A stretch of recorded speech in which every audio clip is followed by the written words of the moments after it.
Nous allons vous faire une petite vidéo aujourd'hui encore. J'espère que la voix sera bonne parce que là je suis un peu et puis pour faire la vidéo, je suis dans la nature, on peut le dire, pour vous faire cette petite vidéo de ce matin là. Donc excusez-moi, j'espère que la voix elle passe bien. J'ai mis un écouteur. Ce matin nous allons parler un peu d'investissement. Pas forcément crypto-monnaie, on va parler de crypto-monnaie, on va parler de d'autres formes d'investissement encore qui sont dans le marketing des réseaux. Donc la dernière fois, j'avais dit que je devais parler d'un business qui fait parler de lui actuellement, qu'on appelle Crowrun. Je ne vais pas me mettre à expliquer en long et en large, mais je vais vous donner juste quelques brides d'informations.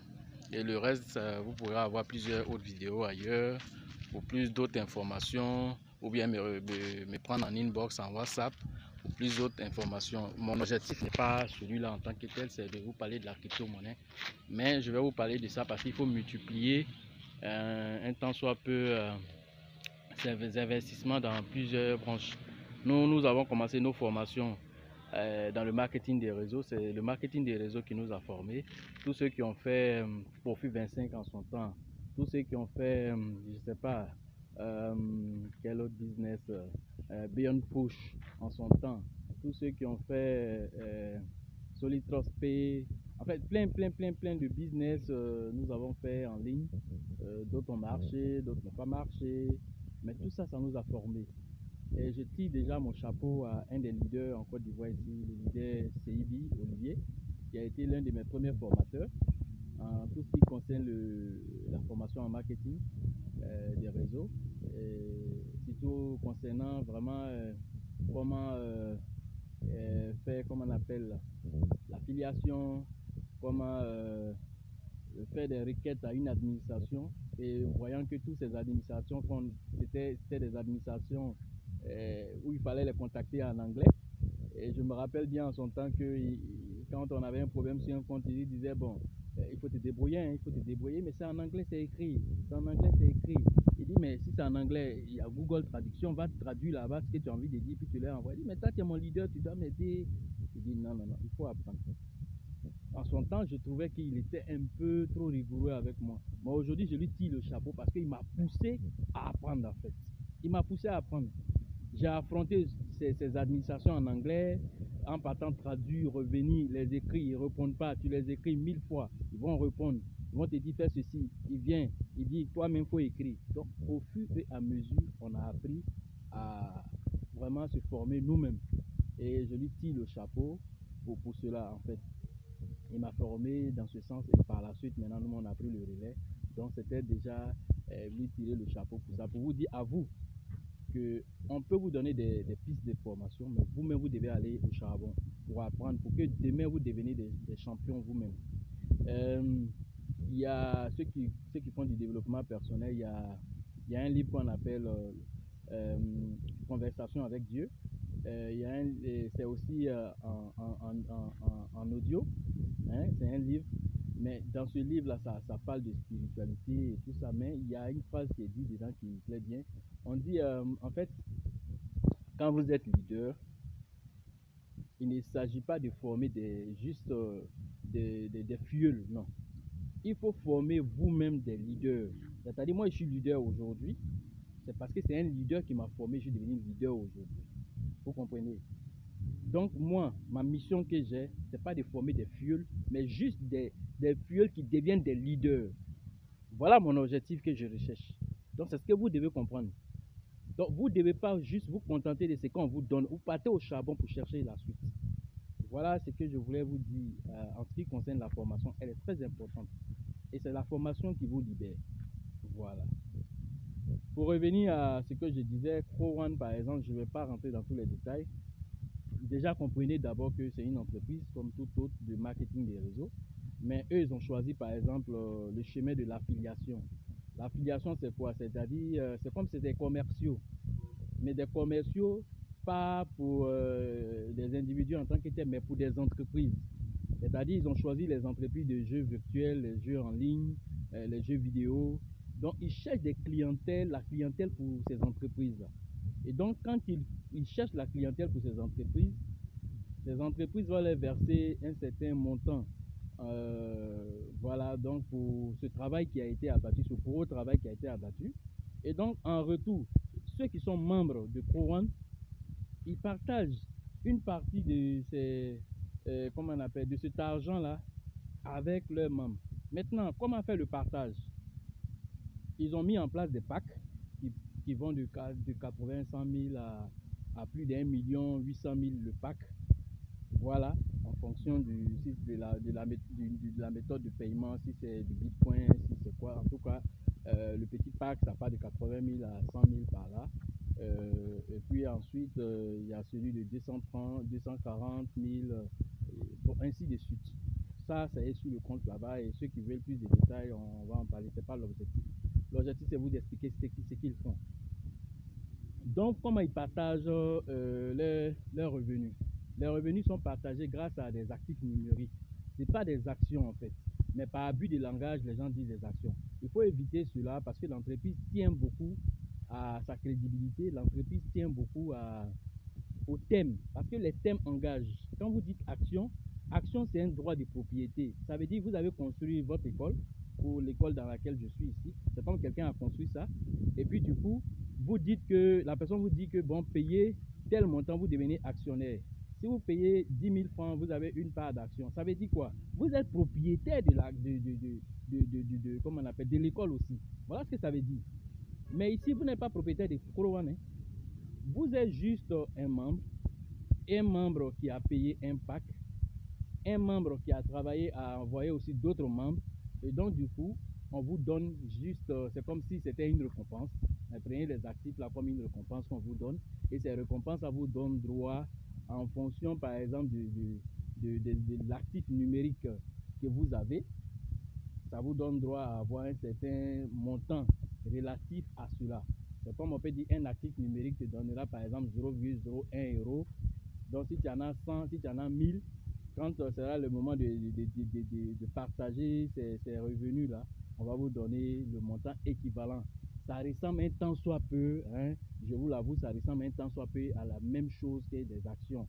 Les actions, c'est les dividendes, et les dividendes, c'est en fonction du nombre d'actions que tu as, et c'est redistribué en fonction du revenu que l'entreprise a fait. C'est le même principe. Mais ici, les thèmes juridiques là, qui engagent la société, c'est important aussi. Si vous n'êtes pas propriétaire, mais vous êtes membre, et votre pack que vous avez payé vous donne droit à des revenus. Et en plus de ça, l'entreprise dit, si vous aussi vous envoyez des gens, on vous permet d'avoir aussi à vie un certain nombre d'argent qui est payé en forme d'action, par exemple 2,5 €. 2,5 €, si vous avez, après votre inscription, vous avez un certain nombre de personnes inscrites après vous dans le monde, vous avez peut-être 2,5 € d'actions. Les actions, quand je regardais ça, et bon, j'ai dit des actions, voilà, vous voyez comme l'abus de langage, ça fatigue. Vous avez 2,5 € d'actifs numériques. Les actifs numériques là, c'est comment on appelle, c'était la valeur, c'était je crois 0,61 dernièrement quand je regardais. Ces actifs numériques là, on vous permet de les avoir, et en fonction de ça maintenant on vous verse ces actifs numériques là dans votre compte qui vient se greffer, et ça c'est chaque mercredi. Si vous faites rentrer d'autres personnes, c'est comme je l'ai dit, c'est l'affiliation. Envoyer des gens, au fur et à mesure que vous envoyez des gens, le montant de votre argent qu'on vous verse chaque semaine en forme d'action aussi grandit. Ça peut aller jusqu'à 1000 €. Ça peut dépasser ça. Il y a des gens il y a des leaders qui ont dépassé ça déjà. Donc c'était juste pour vous donner cette petite nuance entre action et puis actif numérique. Voilà, c'est pas une crypto-monnaie aussi. Voilà, mais c'est juste comment je vais dire, des actifs numériques, c'est-à-dire on a fait quelque chose genre comme une récompense, mais qui est numérique, qui n'est pas palpable. On peut prendre ça pour dire loss à tel Afigo, loss à tel Mister. Ce sont des noms, ce sont des, comment on appelle, des actifs numériques qu'on détermine simplement pour pouvoir aider à distribuer plus aisément ces millions de personnes qui sont membres de la société. Voilà brièvement ce que je pouvais dire sur Freeman, mais en ce moment-là, en tout cas, ça fait parler de lui. C'est une activité en ligne qui génère beaucoup d'argent actuellement. Les gens, en tout cas, en vivent. Et vous avez des commissions que vous pouvez retirer immédiatement en Bitcoin ou bien sur votre compte bancaire en fonction de votre choix de mode de retrait. Et les retraits se font très rapidement. Voilà, donc je vous conseille, pour ceux qui ont envie de le faire, je vais mettre le lien en description. Ceux qui ont envie de s'inscrire, vous pouvez vous inscrire sur le lien, sur mon lien. Et plus d'informations on pourra vous donner avec d'autres vidéos à l'appui. Voilà, mais ce n'est pas l'objectif véritablement de ma vidéo de ce matin. Mais comme beaucoup de personnes me demandaient, il fallait que je fasse cette nuance-là pour vous dire que bon, ce n'est pas des actions, mais ce sont des actifs numériques. Vous pouvez aller taper sur Internet, mais actifs numériques, c'est quoi? C'est pratiquement la même définition, mais avec des nuances près. Hein, avec des nuances près avec les actions. Voilà, mais en termes juridiques, c'est que toi tu penses que ces détails-là, ce n'est pas des détails. C'est pourquoi souvent quand vous passez à la banque, là, quand on vous donne des contrats à signer, là, à la fin, on met des petits caractères, petit, ça en bas, c'est écrit petit.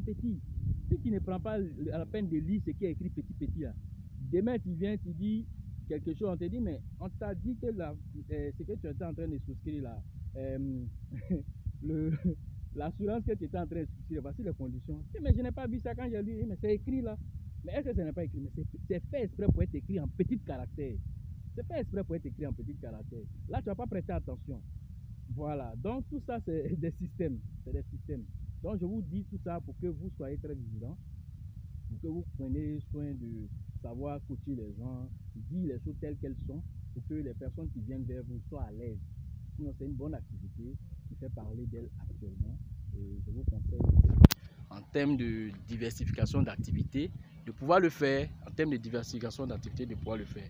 Donc voilà ce que je pourrais dire brièvement sur Crow1, qui a été une bonne entreprise d'affiliation. Voilà. Maintenant, parlons de crypto-monnaies. Il y a plusieurs crypto-monnaies. Il y a plusieurs crypto-monnaies qui existent. Il y a le Bitcoin, il y a le Litecoin, il y a Binance, il y a plein de crypto-monnaies. Mais les crypto-monnaies, ils sont diversifiés. Ils sont diversifiés. Il y a les crypto-monnaies de première génération, il y a les crypto-monnaies de deuxième génération et puis il y a les crypto-monnaies de troisième génération. C'est quoi une crypto-monnaie de première génération? Par exemple, c'est les crypto-monnaies telles que Bitcoin, c'est les crypto-monnaies de première génération. Les crypto-monnaies de seconde génération, on peut dire Ethereum. Les crypto-monnaies, par exemple, de troisième génération, on peut dire, par exemple, le Lisk ou bien le Verge. Maintenant, qu'est-ce qui fait d'une crypto-monnaie première génération, deuxième génération? Tout ça, ça paraît un peu flou pour vous. Mais c'est parce qu'on parle de utility token et puis on parle de security token. Il faut pouvoir faire la différence entre utility token et security token. Le Bitcoin, c'est en même temps un utility token aujourd'hui, mais en même temps, c'est un security token. Voilà pourquoi on arrive à faire des ETF, c'est-à-dire des contrats à thème sur le Bitcoin. C'est-à-dire une société peut, par exemple, une banque peut dire, par exemple, je veux faire un contrat à thème sur le Bitcoin, c'est-à-dire stocker du Bitcoin comment on appelle, dans ma banque et puis prendre ça comme un produit. Prendre ça comme un produit pour les clients de la banque qui peuvent venir souscrire au Bitcoin en tant que produit et puis faire des plus-values là-dessus. Ça, c'est un security token. Parce que le Bitcoin en même temps devient comme un bien mobilier. Comme de la manière tu payes un terrain là. Le Bitcoin devient comme ça en ce moment. Or, il y a des crypto-monnaies qui ne jouent pas ce rôle-là. Ils ne jouent pas ce rôle-là. Il y en a plein. Eux sont des utility tokens. Comme le nom le dit, utilisés, on l'utilise seulement, mais pas comme des biens, disons, mobiliers. Le Bitcoin aujourd'hui est considéré comme un bien immobilier, comme de la manière tu payes un terrain. C'est de la même manière quand tu payes un Bitcoin aujourd'hui, c'est représenté dans tout le monde entier comme étant un bien mobilier. Comme de la manière on peut te dire, voilà, comment on appelle, le contrat d'un terrain qui fait de toi le propriétaire là. C'est comme ça le Bitcoin est. Voilà. Or, certaines crypto-monnaies n'obéissent pas à ces règles-là. Donc, aujourd'hui, quel qu'il en soit, quand vous voyez une crypto-monnaie, il y a tous ces facteurs-là qu'il faut maîtriser. Son rôle, c'est quoi? Parce qu'il y a eu beaucoup d'ICO. Hein, ça qu'on appelle... comment on appelle ces ICO là, ce sont des initial coin offering, c'est-à-dire comment on appelle, des pièces qu'on offre initialement, si on veut traduire littéralement, c'est-à-dire des pièces qu'on offre initialement pour pouvoir faire des levées de fonds. Voilà l'objectif des ICO qui a fait parler d'eux en 2017, et ça fait que beaucoup de personnes aussi ont eu beaucoup d'argent parti en fumée, parce que la plupart de ces ICO là ne représentaient pas en vérité des security tokens, mais ils se faisaient passer pour des security tokens. Or, c'était des utility tokens. En tant que utility token, il y a certains règlements auxquels vous n'êtes pas, comment on appelle, vous n'êtes pas obligé de répondre. Mais quand vous vous comportez comme étant un bien matériel et un bien immobilier, vous levez des fonds, vous devenez comme un security token. Or, ça veut dire que l'AMF, qui est l'organe de sécurisation en France, ou bien la SEC aux États-Unis, peut-être ils ne vous reconnaissent même pas. Vous faites les levées de fonds avec l'argent des contribuables, des gens de différents pays. Et puis par la suite, maintenant, vous ne pouvez pas faire face maintenant aux engagements que vous avez pris. Plein de personnes se sont retrouvées dans ça en 2017. Donc aujourd'hui, faites très attention quand vous devez investir dans une crypto-monnaie. Tous ces détails-là sont à savoir. Utility token ou security token. Même si c'est utility token, quelles sont les choses qui sont derrière? Quel est son livre blanc? De quoi il parle? Est-ce qu'il respecte certains engagements vis-à-vis de tel État? Bon, l'État même dans lequel il est, est-ce qu'il a l'autorisation? Il y a tous ces facteurs-là avant de pouvoir investir dans un ICO. Aujourd'hui, il faut voir tous ces détails-là. Je vous donne toutes ces informations. En formation, déjà, je ne pourrais pas rentrer dans tous les détails ici, mais en formation, tous ces détails-là, on peut les ressortir pleinement pour vous expliquer en détail. Mais en quelques minutes de vidéo, on ne peut pas vous dire tout ça. Mais je voulais simplement attirer votre attention sur ce que c'est. Je vais faire, même s'il le faut, si vous le demandez, hein, une vidéo spéciale sur Security Token et puis Utility Token. Mais c'était juste pour vous donner des briques d'informations. Par exemple, la deuxième génération Ethereum. Ethereum parce que c'est deuxième génération parce que d'abord, il ne faut pas oublier qu'il y a plusieurs facteurs qui déterminent une crypto-monnaie. Il y a la scalabilité. Il y a la scalabilité de la crypto-monnaie. Il y a, comment on appelle, sa rapidité. Et puis, quelles sont les applications qui peuvent se greffer sur cette crypto-monnaie. Et puis, il y a son anonymat. Son degré d'anonymat. Est-ce que vous comprenez? La scalabilité d'une crypto-monnaie, c'est sa capacité d'être rapide dans les transactions. Est-ce que c'est rapide dans la transaction? Le Bitcoin est rapide, mais Ethereum est plus rapide que le Bitcoin. Est-ce que vous comprenez? Le Bitcoin est rapide, c'est vrai, mais il n'est pas plus rapide que le Bitcoin, que l'Ethereum. Donc lui, les premières générations. Ethereum est rapide que le Bitcoin, mais il n'est pas plus sécurisé que le Bitcoin. Deuxième génération. Ethereum, pour sa sécurisation, on fait du proof of stake ou bien du proof of work, qui sont des thèmes qui peuvent vous paraître, mais ce sont ces systèmes-là qui sont faits derrière pour sécuriser. Le Bitcoin, lui, pour pouvoir le hacker, c'est-à-dire le pirater, il faut pouvoir avoir 51% de la puissance de calcul mondiale de tous ceux qui sont des mineurs dans le monde pour pouvoir le hacker. Ce n'est pas possible. Voilà pourquoi il est très sécurisé. Si quelqu'un a pu pirater un compte Bitcoin, ça veut dire qu'il a volé par exemple le mot de passe de quelqu'un, c'est tout. Mais tu ne peux pas le hacker. Ce serait vraiment difficile. Il faut avoir une puissance de calcul énorme. Mais Ethereum a été hacké, de sorte qu'ils étaient obligés de faire un fork pour changer de système. Donc, en termes de rapidité, il a une certaine grande scalabilité, mais en termes de, comment je vais dire, en termes de sécurisation, ils sont en train de sécuriser encore. Donc lui, c'est en fonction de tous ces facteurs-là. Et puis encore, il y a les smart contracts qu'on fait sur le Bitcoin, mais les smart contracts qu'on fait sur Ethereum sont plus énormes. Ethereum, actuellement, les applications qu'on peut faire sur Ethereum, ça fait plus de, actuellement, plus d'1 million d'applications. Je dis vous dire, plus d'1 million d'applications sous-jacentes qu'ils ont fait sur Ethereum. Plus d'1 million. Est-ce que vous comprenez? C'est-à-dire que quelqu'un a envie de créer, par exemple, une application pour donner, par exemple, une alerte aux femmes pour dire que ta date d'aller faire ta visite médicale est arrivée. Quelqu'un peut aller faire cette application en se basant sur la technologie d'Ethereum ou bien en basant sur la technologie de Tron, qui est la deuxième crypto-monnaie la plus utilisée actuellement pour pouvoir faire, comme on appelle, les smart contracts, les contrats à terme pour pouvoir faire les applications. Combien de personnes sont au courant de ça?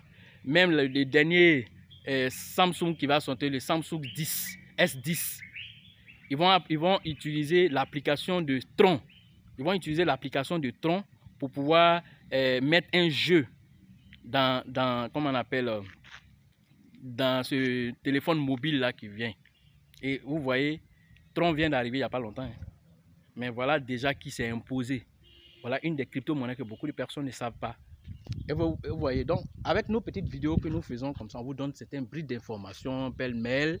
Mais pour avoir plus d'informations, vous devez venir vous former vous-même. Vous comprenez, non? La formation est primordiale. La formation est très importante. Les crypto-monnaies de troisième génération, telles que par exemple Verge, c'est une crypto-monnaie non seulement qui est rapide, il est plus rapide que le Bitcoin, il est même souvent même plus rapide que Ethereum. Et en plus de ça encore, il est très anonyme. Le Bitcoin, on peut le retracer, c'est-à-dire si tu fais une transaction de A à B, jusqu'à un certain niveau, on peut savoir la transaction, c'est-à-dire en partant dans le grand livre, on peut voir dans la blockchain la transaction. Avec Ethereum, on peut voir aussi certaines transactions, mais c'est un peu difficile. Mais avec, par exemple, Verge, qui utilise la technologie IDP, la technologie Tor, que la CIA des États-Unis même utilise, on ne peut pas retracer une transaction. On ne peut pas du tout retracer une transaction. Il est même chose comme Monero. On ne peut pas retracer une transaction. C'est-à-dire de A à B, là, c'est comme si c'est dans le vent ça s'est passé. L'argent est quitté de A pour aller à B, mais c'est comme si c'est dans le vent que les choses se sont passées. Voilà un peu les technologies de dernière génération. Ce sont les technologies de, comment on appelle, d'anonymat. C'est ça, ce sont les crypto-monnaies de dernière génération. Non seulement ils ont une certaine scalabilité, c'est-à-dire ils ont une certaine rapidité, mais en même temps, ils sont anonymes.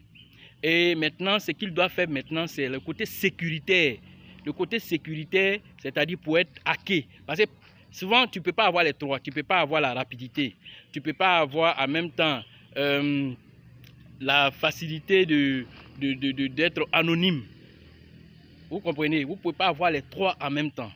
Sécurité, scalabilité, tu ne peux pas avoir tout ça en même temps et puis en même temps avoir un smart contract qu'on peut faire sur, comment on appelle, ta blockchain et puis pouvoir supporter toutes les transactions qui sont faites sans que ça rentre le système lent. Tu es obligé de faire un fork. Voilà. Donc, tous ces facteurs, première génération, deuxième génération, troisième génération, on va revenir dessus sur d'autres vidéos, mais on voulait simplement vous dire qu'il y a plusieurs formes de crypto-monnaies et ces crypto-monnaies-là, avant d'investir dessus, il y a tous ces facteurs-là qu'il faut chercher à connaître. Pourquoi j'investis sur Verge? Pourquoi j'investis pas sur Ethereum? Pourquoi j'investis pas sur Dogecoin? J'investis sur tel autre. Bon, il y a plein de choses comme ça que vous devez savoir avant d'investir. Et si vous avez déjà investi, maintenant venez vous former pour savoir que mon investissement là j'ai bien fait. Maintenant, quel autre investissement je peux faire avant le halving qui est en train de venir à grands pas?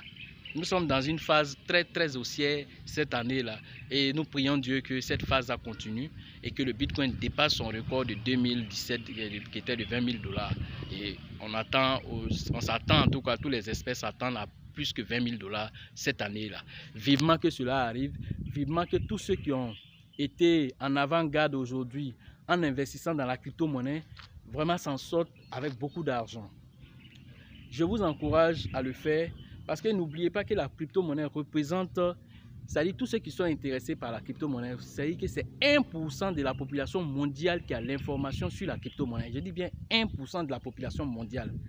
on est 7,5 milliards d'individus. Donc faites le calcul pour 1% de la population mondiale, c'est eux qui ont l'information sur la crypto-monnaie. Maintenant, dans les 1% de la population mondiale, n'oubliez pas que c'est seulement 30% qui sont actifs. Et quand on dit actifs, c'est-à-dire il y en a qui ont créé des portefeuilles blockchain, des portefeuilles d'autres crypto-monnaies, mais peut-être même ils n'ont même pas investi. Mais on les comptabilise en tant que des gens actifs. Maintenant, dans les 30% encore, peut-être 20% seulement restent pour ceux qui ont vraiment véritablement payé un peu de crypto-monnaie, peu importe la crypto-monnaie, mais qui en ont payé un peu du Bitcoin, du Litecoin, de tout ce que vous voulez pour pouvoir stocker dans les portefeuilles. Et c'est ceux-là qu'on comptabilise comme peut-être les 20% des 1%. Maintenant, imaginez-vous que la Chine lance sa crypto-monnaie. Ce qui est déjà, l'annonce officielle a été faite. L'Iran lance, la Suisse lance, l'Union européenne, mais la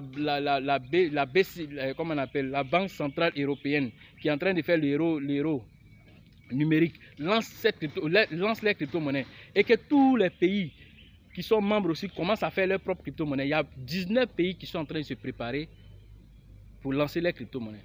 Même la Chine qui a annoncé pour elles, ils ont pris 7 ans pour pouvoir faire les études avant de venir parler de ça.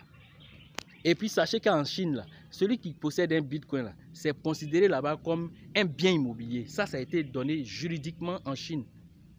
Celui qui a un bitcoin là-bas, c'est comme si tu as un bien immobilier. C'est-à-dire c'est comme si tu as un terrain. Quand tu as bitcoin en Chine, c'est considéré comme ça. Ça a été déjà mis dans la loi là-bas. Or, la Chine, c'est vraiment une monarchie qui a ses règles assez rigides. Mais s'ils sont arrivés à ça, le reste du monde, là, vous allez vous adapter. Le reste du monde, là, vous allez vous adapter. Maintenant, toi, en tant que jeune Africain qui est assis, tu fais quoi? Toi, tu fais quoi? En tant que jeune Africain, tu fais quoi? Voilà la question qui t'est posée.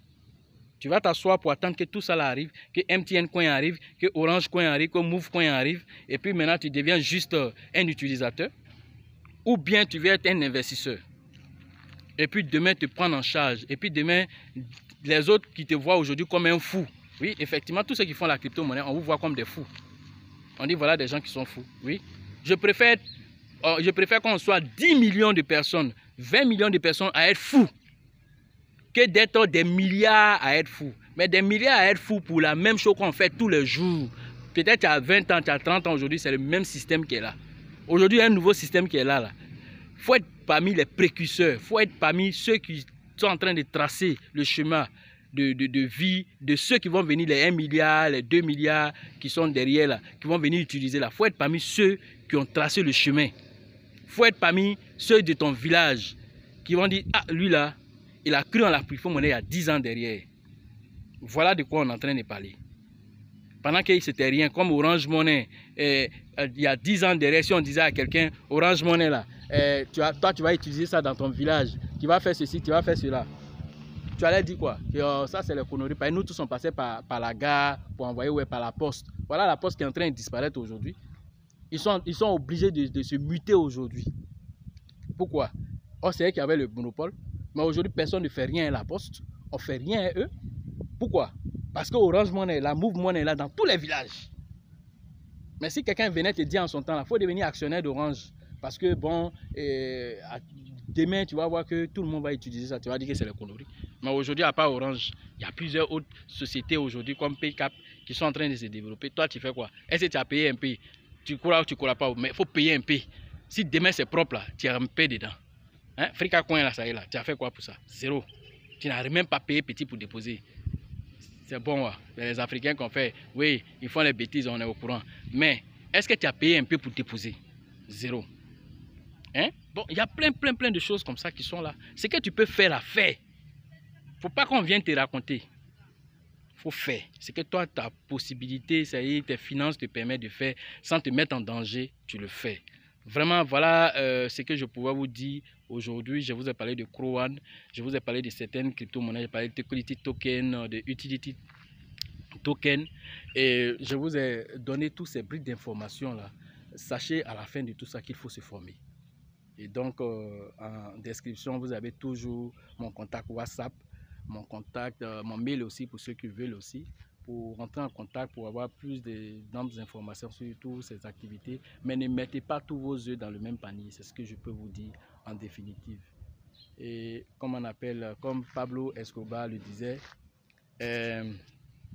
l'histoire qui se répète, c'est-à-dire que vous pouvez répéter toujours votre histoire si vous ne changez pas de chemin.